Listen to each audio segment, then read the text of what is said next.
nobody should be complaining. Demonstrations and skirmish lines are people, individuals whose lives and families are being torn apart by policies carried out in courtrooms and detention centers far away from the cameras. Parents forced to make gut-wrenching choices and children pulled from the only homes they've ever known without warning. KTLA Sandra Mitchell is live with more on the human toll that comes with the current state of immigration enforcement. Sandra? Micah, we are getting our first look now on what it could be like inside those federal detention centers. I talked to two families tonight who both have loved ones in custody, and they tell me the conditions are challenging. Adios Madre, she says, a daughter and mother in a final embrace. And she told me to take care of my siblings and it's going to be okay. Maria Valeriano Perez, a custodian from Ventura County in the U.S. for 35 years, taken into ICE custody, deported to Mexico after a scheduled immigration appointment last Wednesday. Perez was immediately handcuffed, transported to the federal detention center in downtown L.A.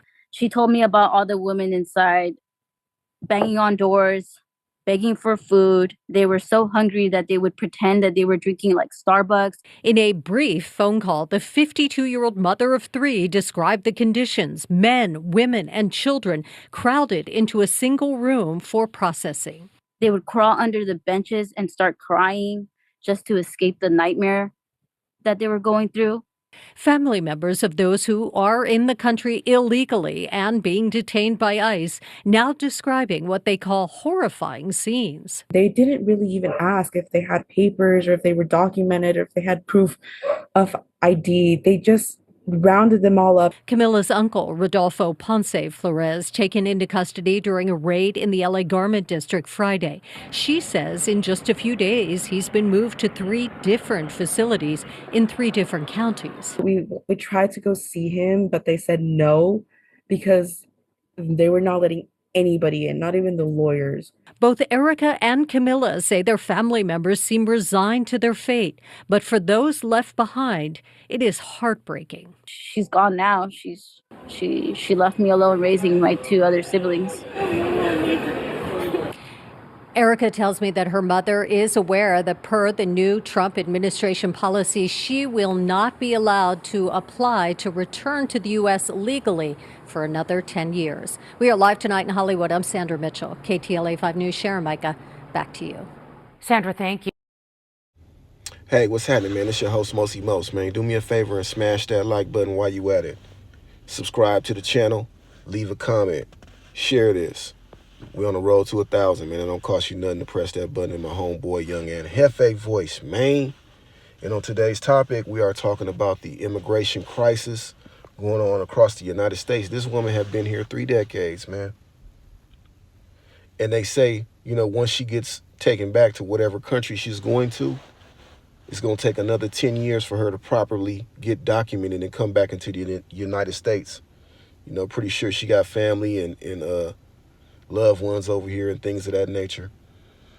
And it's just a crazy, sad scenario. But at the same time, you know, it's only right. It's only right that they be deported because you can't go to any country around the world, around the globe. You know, and most of the countries require you to have a passport, a visa, and enter in the right way. Have the proper documentation, have a social security number, because if something were to happen, if you were to do something, maybe commit a crime, or maybe they even want to monitor what's coming in and out of the country, what's being exported, you know, in and out of the country. If someone happens to have the next pandemic, Ebola, or, you know, whatever the case may be, they want to be able to document it so they know what's going on. And if you've been here 3 decades, then you had the time enough to establish the proper documentation, you know, to be able to be a legal citizen of the United States.